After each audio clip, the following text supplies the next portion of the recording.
हरे कृष्णा। तो आपको स्वागत है आज की इस वीडियो में, जो एकादशी के महात्म्य के बारे में हम चर्चा करते हैं हर एकादशी में। तो आज हम सुनेंगे आज इस एकादशी को क्या कहते हैं और किस तिथि में इसका आविर्भाव होता है। तो पांडवा निर्जला के बाद जैसे ही युधिष्ठिर महाराज श्रवण कर रहे हैं भगवान जनार्दन से, तो पांडवा निर्जला के बाद कौन सा एकादशी आता है, कौन सा तिथि में, ये उनका जानने के लिए बड़ा इच्छा प्रकट किए।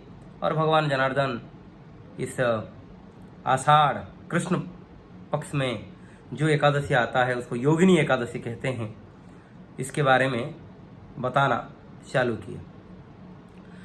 तो इसको वो अति सुंदर कहानी के माध्यम से युधिष्ठिर महाराज को सुनाए कि अलकापुरी में जो कुबेर का घर था, कुबेर जो है देवताओं का कोषाध्यक्ष थे, और कुबेर शिव जी के बहुत बड़े भक्त हैं, और इसीलिए वो एक अपना सेवक को नियुक्त किए थे जिनका नाम था हेममाली। तो वो हर रोज़ भगवान शिव जी के लिए फूल का व्यवस्था करके लाते थे मानव सरोवर से, और कुबेर जी को देते थे। कुबेर जी भगवान शिव जी का पूजा करते थे। तो ऐसे हर रोज़ ही करते थे, किंतु उनका जो है ना आचरण थोड़ा काम भाव द्वारा रहता था, ये कुबेर जी को मालूम है सब। तो एक बार क्या हुआ, ऐसे कुबेर अपनी पूजा में व्यस्त थे, तो किंतु किसी कारणवश जो है ना, जो फूल जो कि मेन उपाचार था एक भगवान शिव जी को पूजा करने का, तो वो उसमें उनको नहीं मिला। तो वो आश्चर्य हुए। तो हेममाली कहाँ गया, उनको फिर उनका दूसरा सेवक को भेजे।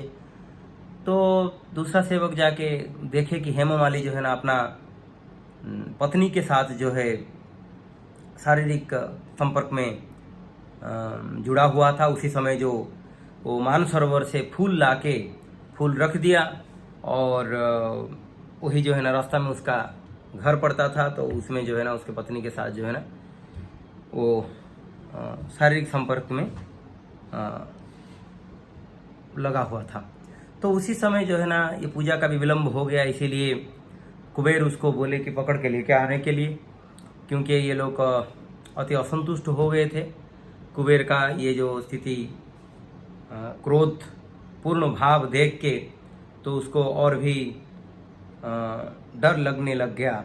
जैसे ही हेममाली को जो है कुबेर जी के सामने लाया गया, और कुबेर जी उसको काफ़ी क्रोधित होकर बहुत कुछ बोले, और बोले कि भगवान शिव जी की जो पूजा के लिए तुम बाधा दिए, और समय पूर्वक जो है ना वो उपाचार, जो फूल मेन एक उपाचार है, उसको तुम नहीं लाए, इसलिए मैं तुम्हें अभिशाप देता हूँ, तुम्हारा पतन हो जाए और तुम्हारा जो है ना कुष्ठ रोग हो जाए।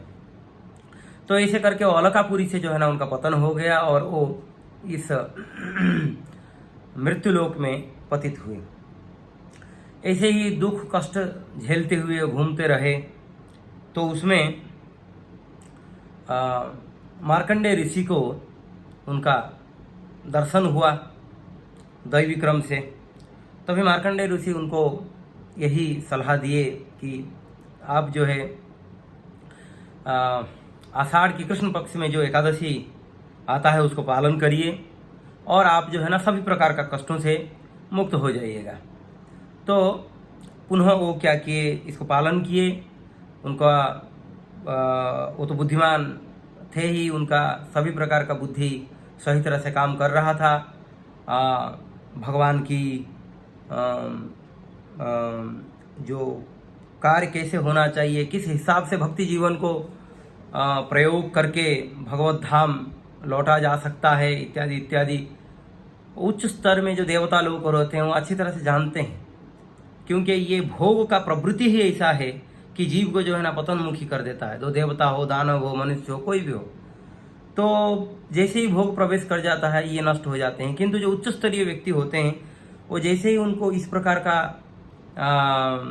भाव देखने को मिल जाता है या पतन हो जाते हैं, तुरंत वो पुनः अपना स्थिति को फेरने के लिए जो नए भक्तिमय जीवन को अपनाते हैं या भगवान की जो पुनः पूर्व स्मृति है उनका लौट आ जाता है। तो ऐसे करते हुए वो उस व्रत को पालन किए, योगिनी एकादशी को, और जो है वो पुनः अपना वो अलकापुरी फिर लौट गए, उनका परिवार को भी लौट गए, फिर इत्यादि पूर्ववर्त जीवन जो था उसमें वो पुनः लौट गए। तो इसीलिए कोई यदि इस व्रत को पालन भी करते हैं, शास्त्र कहते हैं वो 88,000 ब्राह्मणों को भोजन, सुस्वादु भोजन करवाने में जो फल मिलता है वही फल उनको प्राप्त होता है। तो हम देख सकते हैं कि ये योगिनी एकादशी कितना शक्तिशाली है और किस हिसाब से हम इसको कोई पालन करता है तो इससे बड़े से बड़े पातक से भी वो मुक्त हो जाते हैं, बड़े से बड़े नरकगामी कर्मों से भी वो मुक्त हो जाता है। तो ये कथा हम आपको ब्रह्म वैवर्त पुराण से सुना रहे थे। तो हम हर एकादशी को आपको ऐसे कथा लेके चर्चा करेंगे। तो आप जितना से ज़्यादा हो सके सब्सक्राइब करिए तो लोगों के पास भी ये चीज़ें पहुंच पाएगा और आपको जो भी नया वीडियोस हैं वो भी मिलेगा। हम लोग हर बार कुछ ना कुछ नया हर रोज़ जो है ना मंदिर का दर्शन करवाते हैं, ब्रज में जो अलग अलग लीला स्थलियों को दर्शन करवाते हैं। आपको अच्छा लगेगा, आप दर्शन करिएगा। हरे कृष्णा, धन्यवाद।